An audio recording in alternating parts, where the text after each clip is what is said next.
and then I'll play the intro video after I let this run for a moment. You got it. I'm going to put up on my story. I'm going to put up your picture that picture while I'm waiting. I'll put live now. Live on Amazon. 3, 2, 1.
So there you go. It is we are now live, and didn't you love that the dramatic music, especially that part where your picture and book, Russ, come up, and it's like it was it was very dramatic on my picture. I like that a lot. Let's do more of that drama. I love that. Hey, so I am Scott Smith. We are live on Amazon right now, and talking with authors. This is my series on interviewing of authors here on Amazon, and I just want to. What I want to do is I want to go. I want to make sure we highlight your book here. So, Befuddled, Live the Life You Choose. But Russ, let's have you go ahead and introduce yourself, and we'll go from there.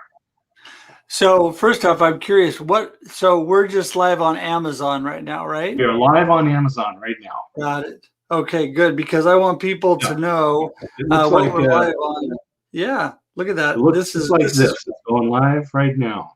Look at that. Live on Amazon. All right, I'm advertising you as we're doing it. So there we go. Yeah, anyway, great. Well, listen, hey everybody, I'm Russ Hedge. I'm an inspiration specialist. I'm a coach. I'm a motivational speaker, and I love people. And Scott is my super good friend. And I am the author of Befuddled, Live the Life You Choose. I even put up my little, I had a little GIF that Chris Stone made for me. Me doing the Befuddled, Live the Life You Choose. I put that up on Twitter and stuff today. And I don't know where I'll put it. Anyway, getting ready for a book launch this Saturday, so we can talk more about that. But really, my whole book came about because of my good friend D. Scott Smith, who encouraged me to write a book. And I'm the Live the Life You Choose kind of guy. So we can talk more about the name, but I'm the positive, upbeat, let's live a good life kind of guy. And so that's really the theme, is not living befuddled, not living confused, lacking purpose and direction, with a bad attitude. Live the life you choose with a positive outlook, with a good attitude, with a bright hope. We live in God's abundance. We are blessed. And so that's what it's all about. So it's been a lot of fun. I've had it out now for, what has it been out, Scott? About 6 months. I think it's been about that. And, it took, you started writing the book. And I think the nice thing is that people think, well, it takes forever to write a book. But when it wells up inside of you, and it's really what you've been talking about for years. And so it wasn't like you went out and did months of research or years of research.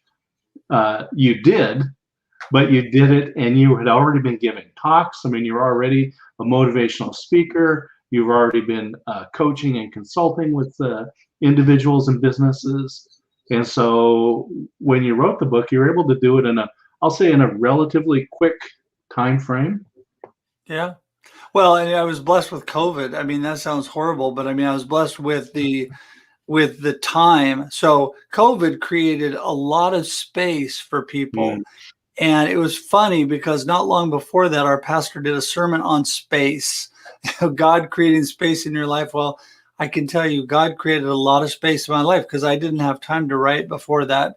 That was the biggest struggle I had. You and I talked about it with a full-time job that's 10 to 12 hours a day. And then you want to spend time with your family. Outside of that, it's hard to do another job. It's hard to do something on the side. So when I had all the space created, it gave me time. And yeah, I wrote the book in probably 5 months at the most. I think I wrote the book and had it edited, and then it was just through the final stages. Took a couple more months to get it going and get things together. But yeah, officially I had copies by the end of September or October, and the official release date was in November. And so it's been kind of a whirlwind. But the thing is, like you said, Scott, it's a slice of me. It's a slice of what I'm all about. Yeah, and I love it. It's just, and we'll talk about some of the details of the book, but I just wanted to bring up something here's a surprise. Okay. So I've known Russ for a number of years, and we've been really good friends for many of those years. And but here's something that neither of us knew, because in the beginning of his books, he talks about of Befuddled. He talks about graduating from Oregon State University in Corvallis, Oregon, in the 80s, right? Some mysterious time in the 80s. Well, I will tell you exactly what that date was. That was the 118th annual commencement at Oregon State University. And if we were to look through this book, we would find not only Russ Hedge's name, but the reason I have this is because I walked on that very same day. This is the program for that day when we walked. So we didn't know each other on June 7th of 1987, but we do today.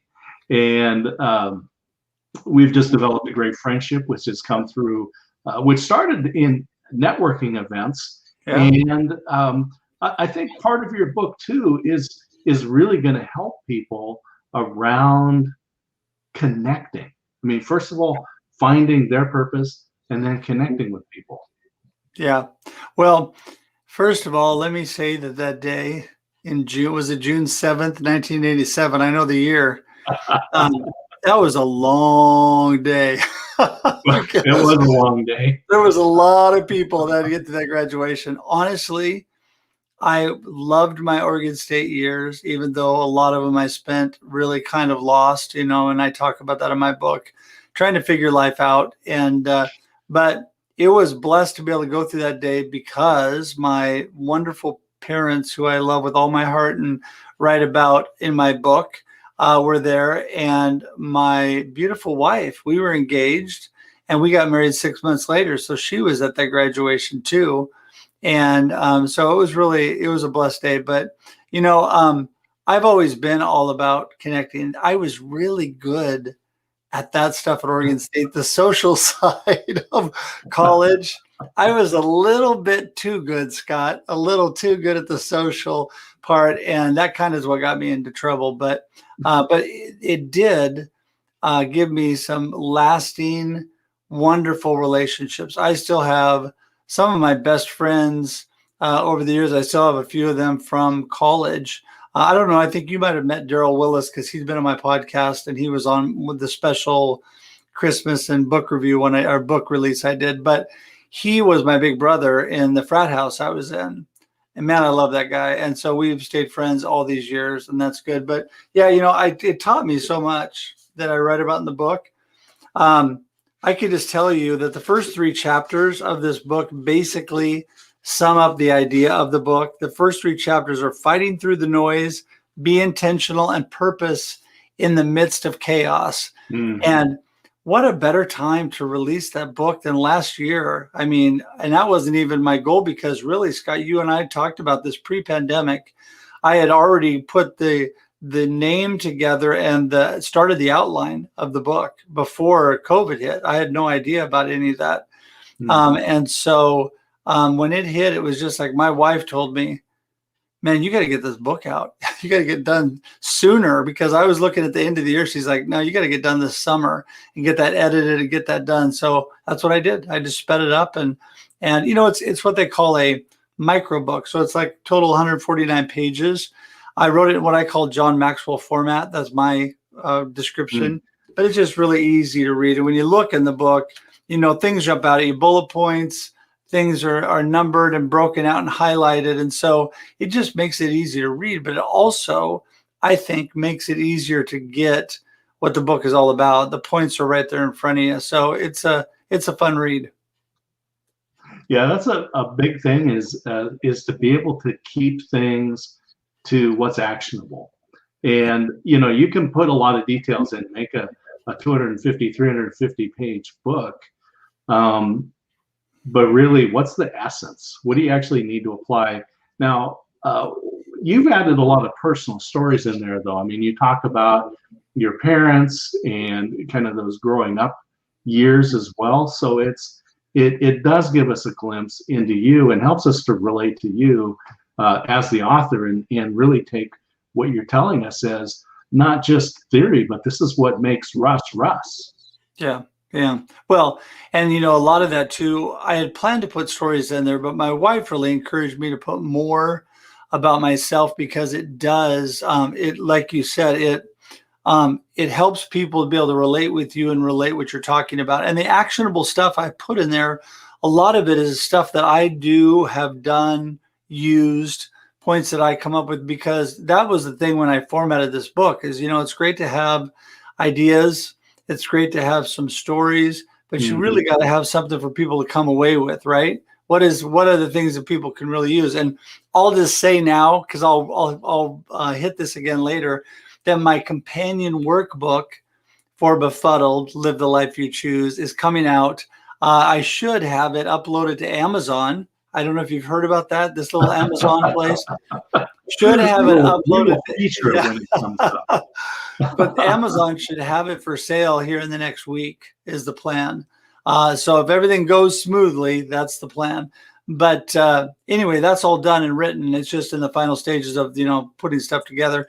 But yeah, really excited about that, because it kind of takes, not only points out of the book, but kind of expands on that a little bit, gives some business application to the workbook and to the points as well. So people can say, well, how does this really relate to me and my business? And, you know, I think there's a lot of things that, well, I think all of it does, because really, what do I always say, Scott? You are your business, right? I am my business. Yeah. And so if I have not got my life purpose driven and together and on track, I'm never going to be successful in anything I do. I'm not. You just don't luckily fall into everything in your life.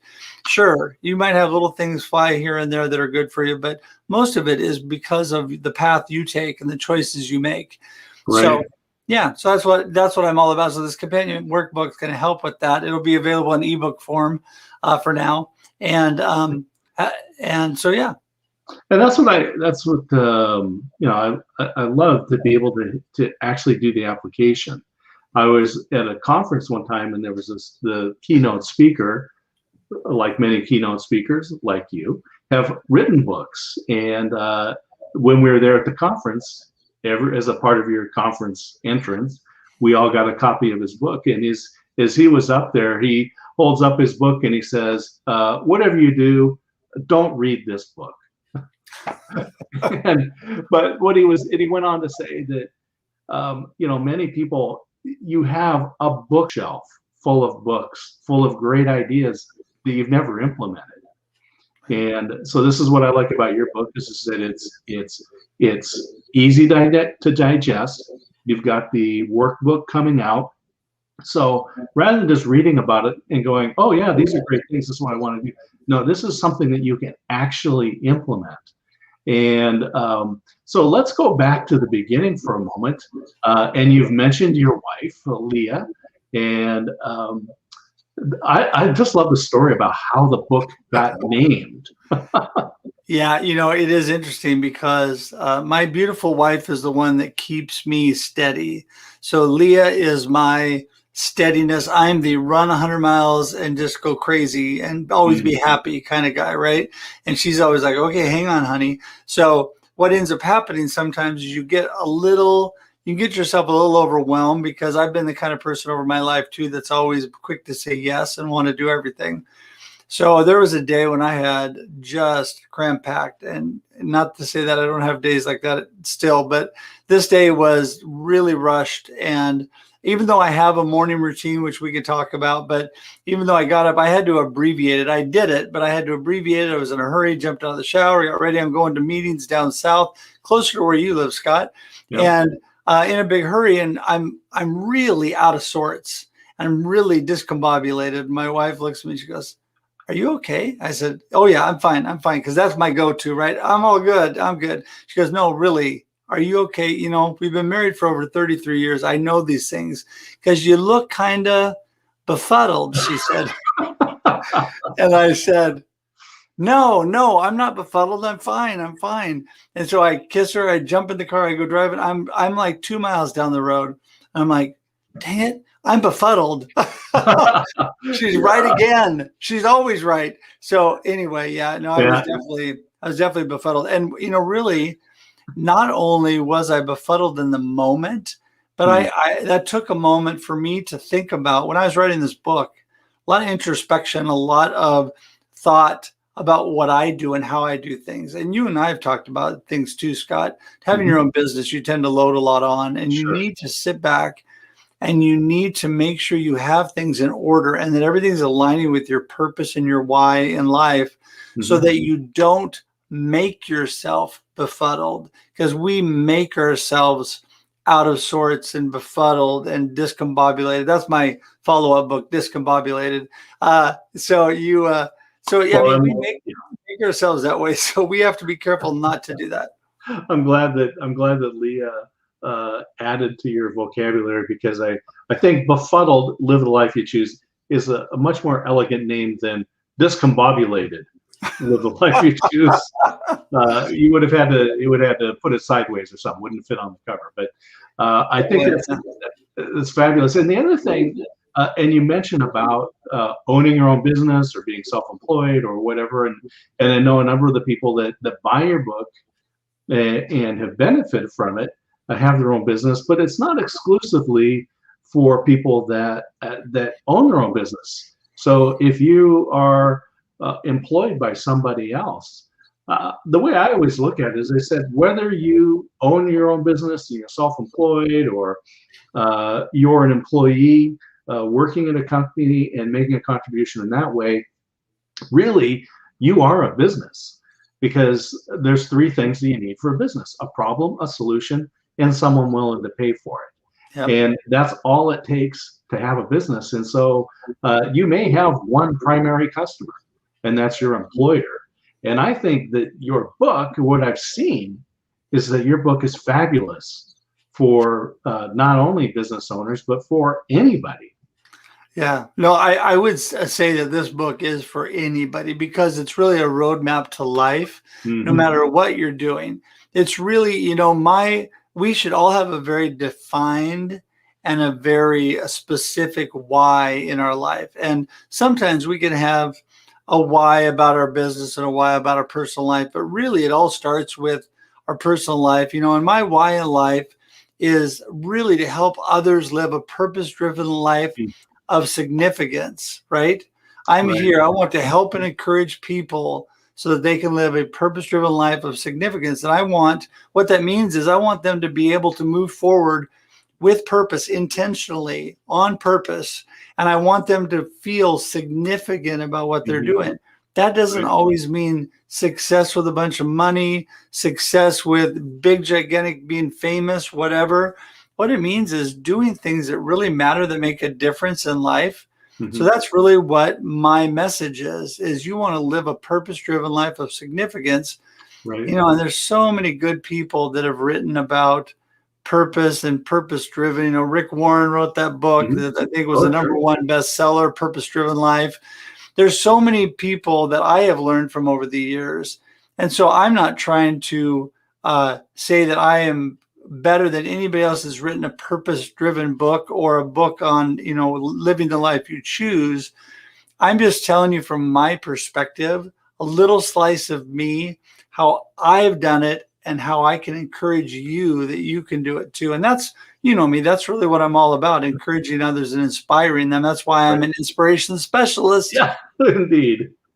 And it's interesting too that you talk about this purpose, and I know that based on the book, you also have workshops that you're running called Purpose to Profit, and that is I think that's a fabulous way for people to be able to bring this into their workplace and share it, and then it gives them a common language, process, and methodology to work together. But before we get into that, I wanted to talk about a part in your book where, again, you're talking about your family, and there was a phrase that my dad had said. He talked about people who wished their lives away, and they said, "Oh, I wish it was 5 o'clock. Oh, I wish it was Friday. I wish I was on vacation. Oh, I wish I was retired." And so they're always wishing their lives away. But I think one of the things that I got from the book was that it's really important to, as you say, live the life you choose, but you're living it today. Now, yep. No, you're right. Hey, it is. We don't know that tomorrow is going to come. It's not guaranteed, and that's not a negative thing. Mhm. People, I tell people, hey, you only may have the next few minutes. You don't know, and they're like, "Wow, that's negative." No, it's not. In fact, it's inspirational to live right now like you may not have more time. So live it with all that you've got. Don't sit back and waste your life and wish your life away. Like you said, my parents, Scott, we had the parents with the same mindset. My parents always talked about not wishing your life away. Mhm. And that's the reason I think they let me, when I was a child, the best gift that they gave to me is let me do anything reasonable that I wanted to be involved in. And what I mean by that is good activities, sports, Mhm. drama, music, any kind of activities that I really want. And I was in pretty much everything. And then they supported me and were at all of them, showed me they loved me and cared. That was one of the best things. And what was happening was I was living life with all that I had. And I was taking advantage of all the opportunities that God had given me. Mhm. And it was only after my freshman year, and this is in the book of my college year at Oregon State. And it's funny I bring this up. A little side note: I did a little segment for Reggie Waterman on LinkedIn. I don't know if you saw that, but I told this story, and he published that today on LinkedIn. But the whole story was that I had a horrific car accident and I almost died. I mean, I was on the edge of death. And had it not been for God having really, in my estimation, angels around guiding the right people to do the right things, I would not have made it. They flew me via life flight from 99E, just outside of Oregon City, between Oregon City and Canby, to Portland, to Emmanuel Hospital, where I did make it. I had a whole trauma team work on me, horrific injuries. And believe it or not, less than 4 months later, I was back home. And that was July 9th, 1983. Oh, wow. I was back at Oregon State that fall by the grace of God. And so, Yeah. but what it taught me was that my life could have been gone in an instant. That's the name of that chapter. Gone in an instant. It could have been just, and I don't know, we should have all seen the movie It's a Wonderful Life with Jimmy Yeah. Stewart. I love that movie, Oh, but yeah. Mhm. he basically wishes he had never lived, and the angel shows him all the people that he affected.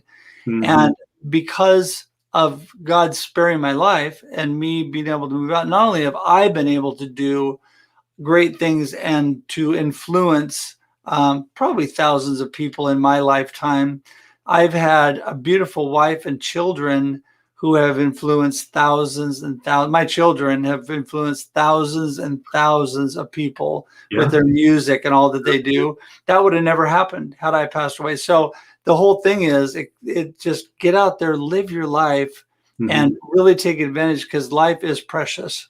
You know, it's great that you mentioned that too, because sometimes there are instances that happen. So it might be an accident where somebody comes close to dying, or it might be that a close friend or a family member passes away, and you'll hear these comments that says, "Oh, makes you think, makes you want to reach out and connect and strengthen those relationships."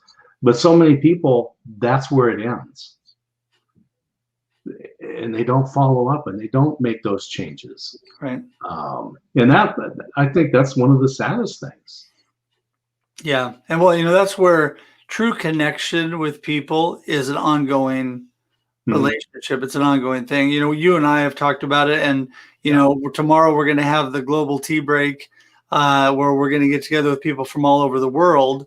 The reason that what I do, the reason I have been able to make great friends, number one, is because of your help getting me involved in the first place. Number two is because I reach out to people continually. Right. I continually connect and with them. And, well, there is a chapter on Be Intentional in my book. It talks about making connections. And you had asked me that earlier, because I think this is life, personal life, business life, anything. Whether you own a business, you work for somebody, whether you're a what do they call it? A home engineer. What do they call women? Oh yeah, domestic engineer, right? Domestic engineers, which, by the way, if anybody's watching this that's a domestic engineer, that is the hardest job ever. When our kids were born, and I kidded my wife about, I'll stay home with the kids and you can go to work. After I saw how much work it was, I love my children with all my heart, but I told her, I was kidding about that staying home thing.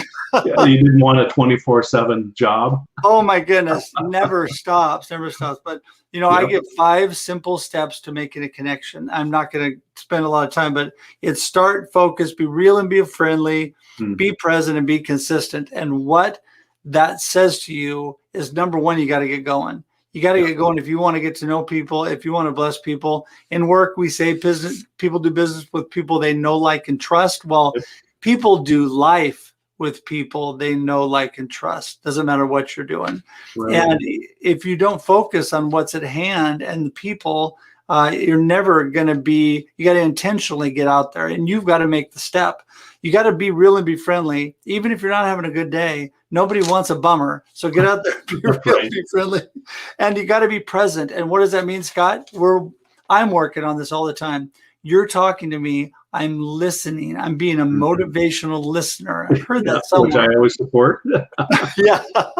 And so really, really listening to what, not looking over their shoulder, not looking around the room. And I have to work on that all the time. And last but not least, be consistent. You have got to do all of this again and again and again. It doesn't just not a one and done. I don't say, Scott, man, good to know you, and then I just leave, and then we stay great friends and we never talk. It doesn't happen. I didn't marry my beautiful wife and say, I love you, I'll be back in 30 years. That's right. Yeah. It doesn't work. They're not going to stick around. I hate to tell you, if that's your plan for marriage, get a new one. That's right. It is so important to maintain those contacts.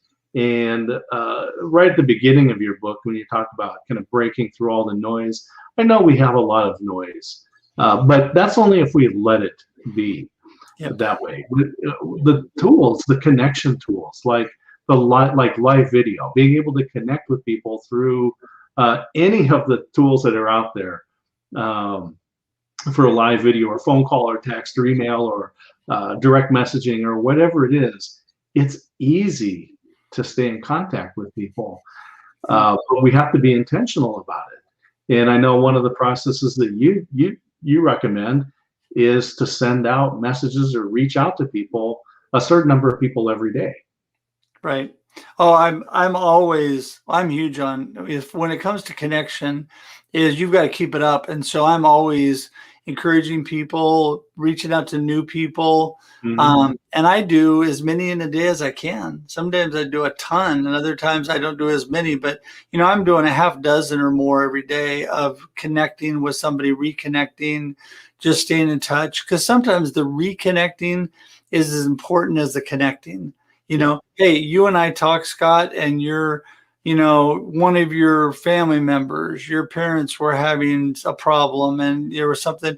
I'm going to check back in and find out how things are going. We did one of our live shows, The Experience, you and I do, with a wonderful lady who has become a good friend, whose dad just passed away a little while ago. And so I've been reaching out to her and just occasionally checking in and see how she's doing, because I know it's hard because my dad passed away. I know what it's like. It doesn't matter whether you see it coming or you don't see it coming. Right. It's still your dad or your family member. So I think reconnecting a lot of times, or staying connected, can be as important as new connections. So we can't forsake that just to say hi to new people. Right. Yeah, it's the phrase that I use, because I do the same thing. I encourage people to reach out, send that text message, send a tweet, send a direct message to somebody that just says, "Hey Russ, I was just thinking about you today. I just wanted to reach out and say hi, and maybe we can schedule a call or something." Or this morning, my phone rang. It was a friend of mine from Mississippi. He called and he said, "Hey, I was driving and I thought I'm going to give Scott a call."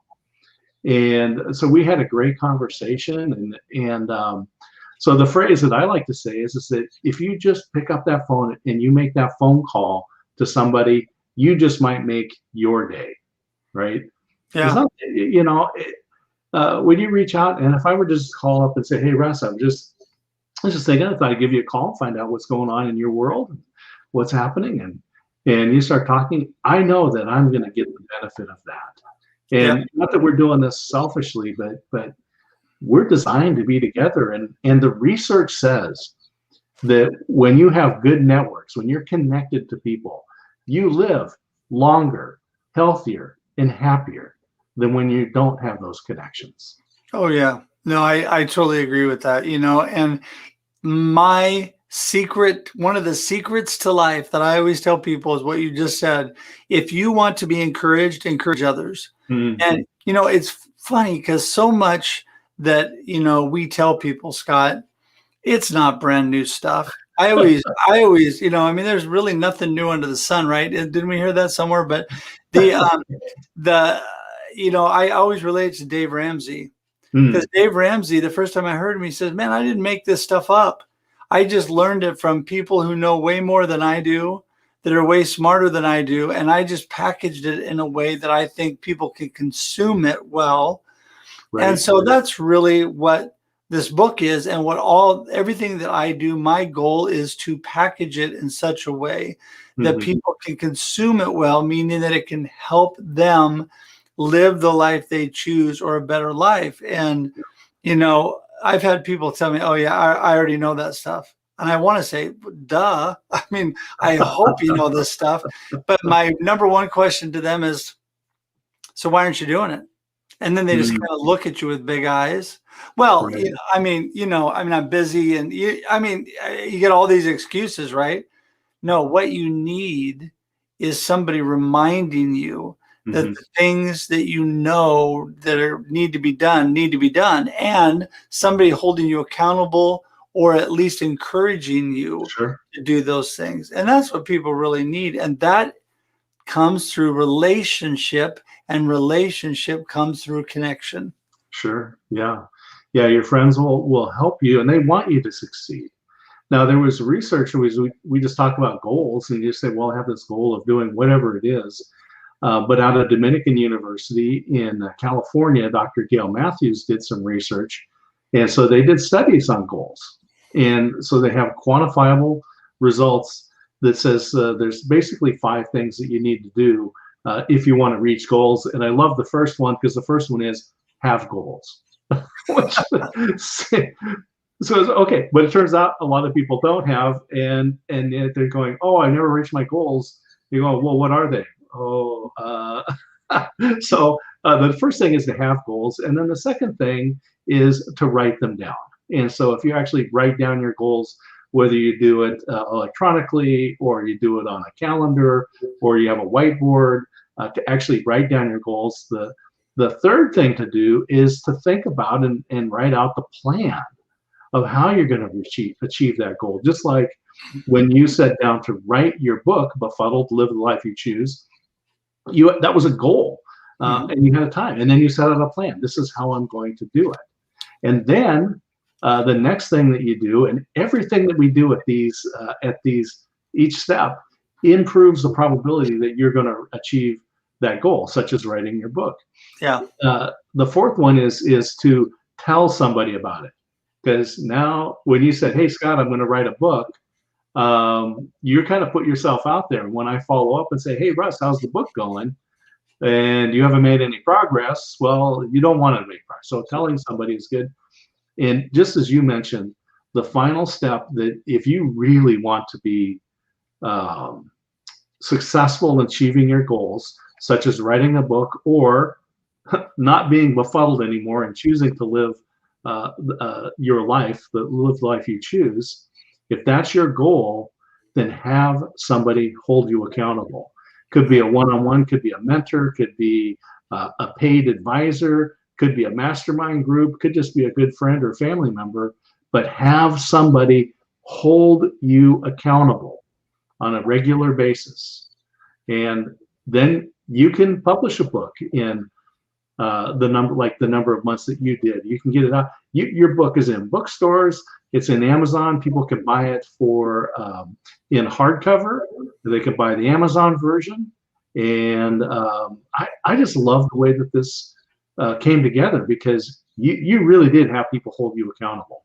It's true. I mean, you got to have that. And, there's something magical. You said write things down. We can think a lot of things, but if we don't write things down, it's like they never happened. And most of us, if you're like me, you'll forget it anyway. So it might as well be like it never even happened. Yeah. I mean, it's something magical about that. And that's where the journaling that I do in the mornings really comes into. It helps me gather thoughts. It helps me mark through what I've been doing, and it helps me plan and keep myself accountable for goals. And then also I tell good friends like you and other people things that I'm doing, definitely, because I want people to ask me about those things. I want to be held accountable to do that. And the book, it is amazing because there's things that I've accomplished that I never thought I would do. And that was one of them. I never thought I was going to write a book. And so being able to be encouraged by somebody like you, Scott, and then to be able to get out there and accomplish that.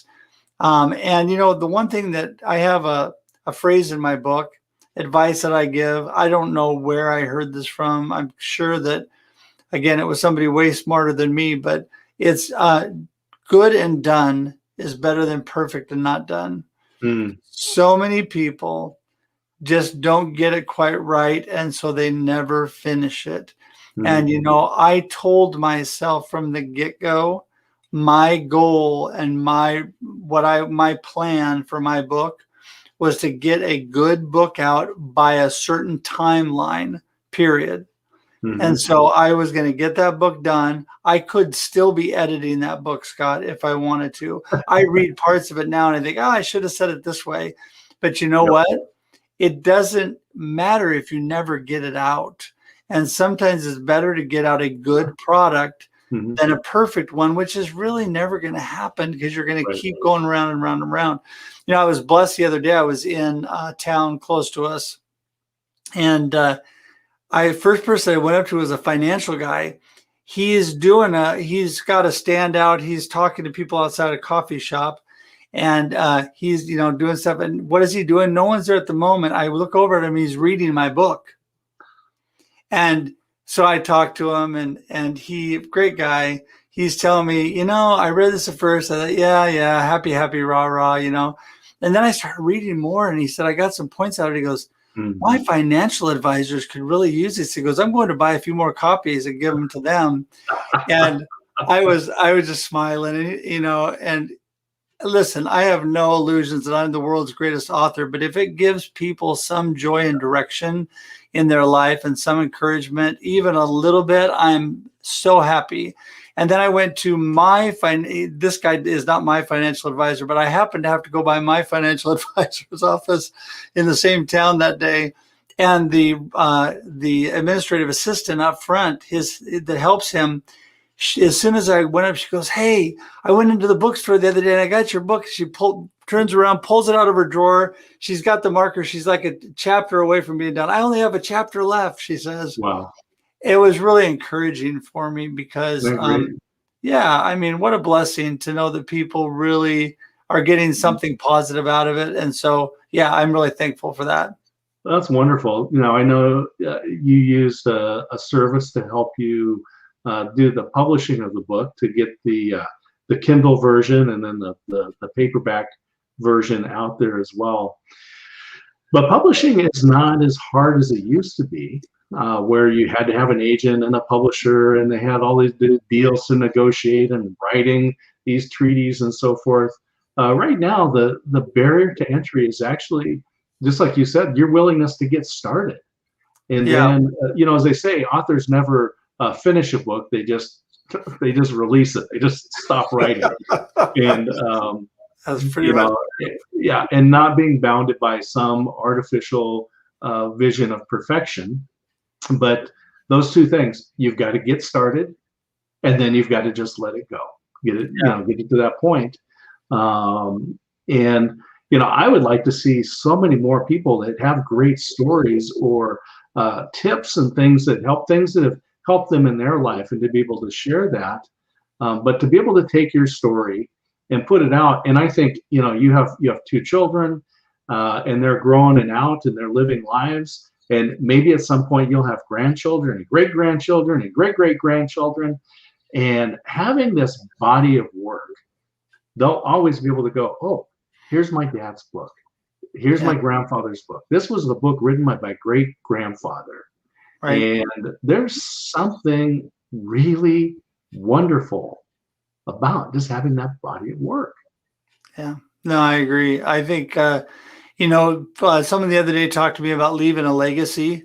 And, the legacy that I want to lead is, I want to live a life that encourages and directs people to do what my why is all about. I want to live a life that helps people to live a purpose-driven life of significance, something that they're blessed with because of something I did that influenced them or encouraged them or inspired them.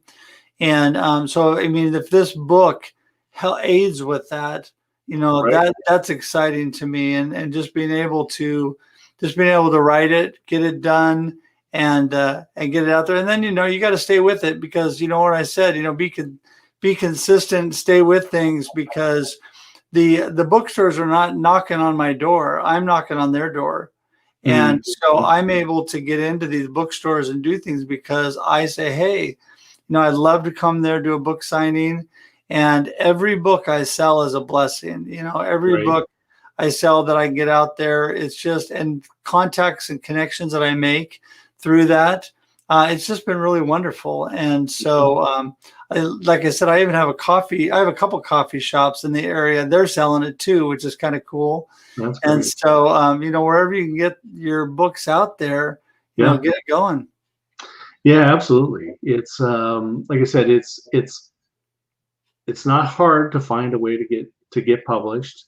Amazon has a really simple process through the Kindle Direct Publishing, kdp.amazon.com, and just to be able to put together your book and get it out there and available is so important. The stories are critical, but I love that you're talking about you're able to live the life that you choose, and that often when I give talks, I end it with, it's not about making money, it's about living a life that makes a difference. And this is one of the things that I see in your book, but also in the life that you lead. This is that you are making a difference. Right. Well, and people need to know too, Scott, that life is tough sometimes.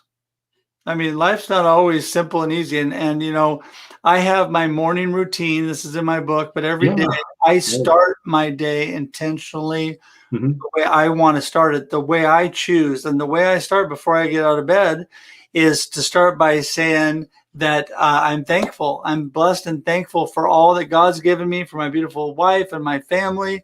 And then I tell myself, I've got this. It's like my little pep talk, right? I've got this. I can do it. I've been blessed with the ability to do these things.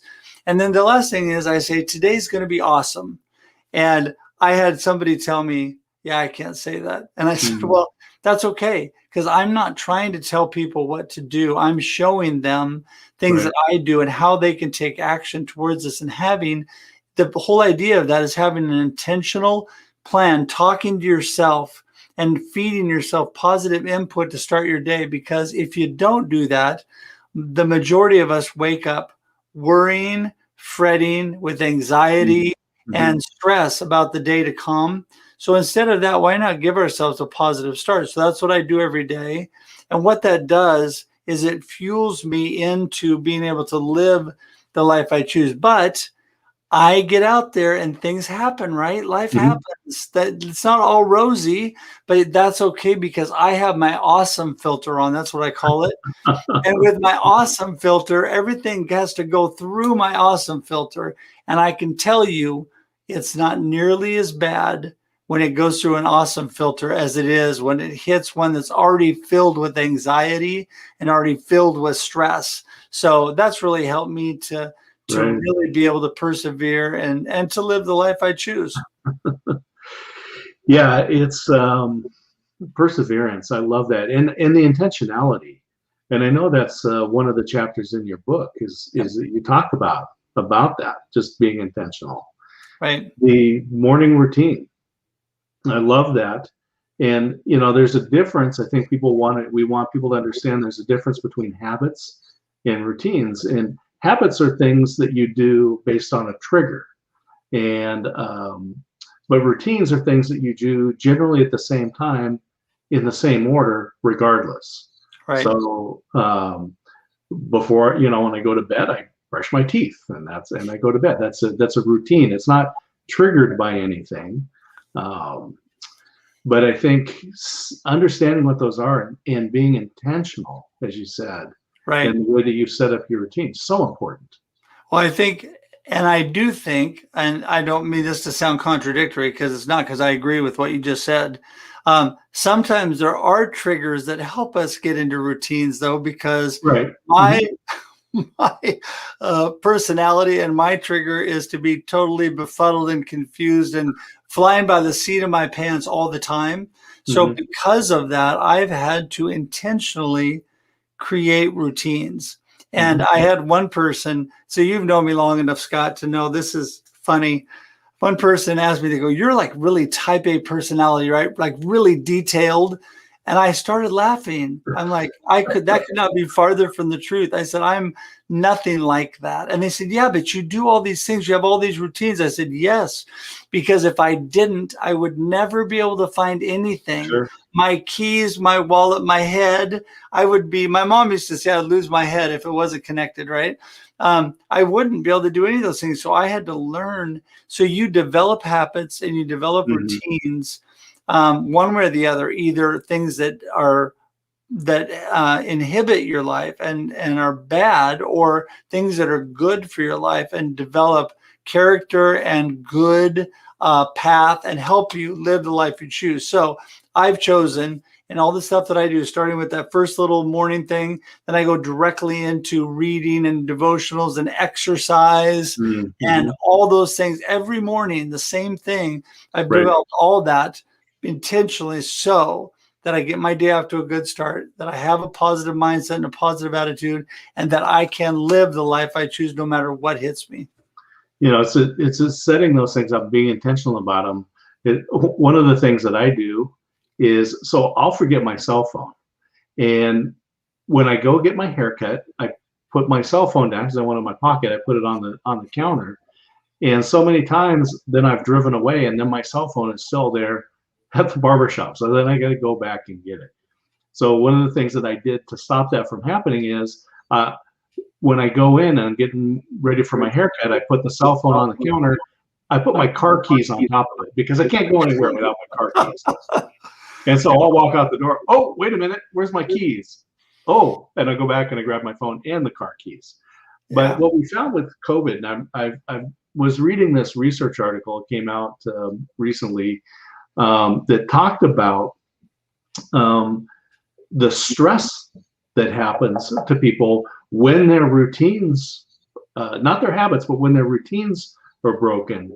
And I think that's what we saw a lot of during COVID. There was a lot of reasons to be stressed out because of jobs and having to be at home or work at home, or not being able to work because your job or your company suffered, or people who ended up sick and dying or had family members because of COVID. There's a lot of reasons for the stress, but stress was also induced because it broke people's routines.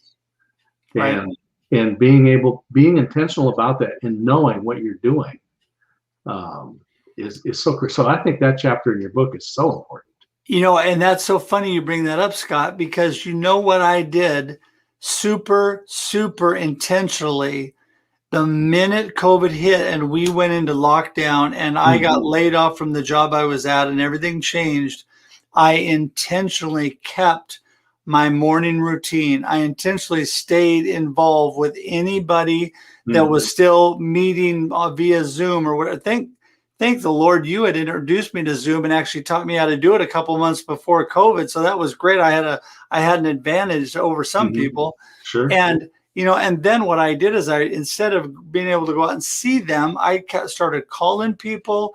I started Zooming people. I started doing things more and more and more so that I kept the kind of lifestyle and routine that I had previously. Just it altered it a little bit because I couldn't see people in person, but I kept that routine so that I would not, you know, get completely stressed and off track. Because I think that you're right. It does create a lot of anxiety and stress when we lose our routine. Yeah. Well, as we kind of wind down here, and I enjoyed, Russ, you're just a remarkable human being, a great friend. I love talking with you. And I want people to you know, in the carousel here, we've got highlighted, we've got your book, Befuddled, Live the Life You Choose.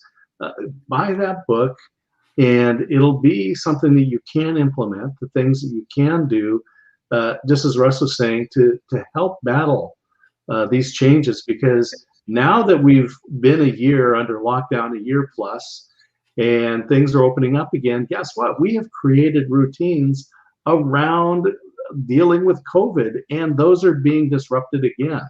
Yep. And so read Russ's book, learn how to handle these changes, be intentional, choose the life that you want to live. And so, Russ, what are some final things that you know that are locked inside your brain that you want to transfer over to folks here, just to help them through the rest of this day, the week, and their life?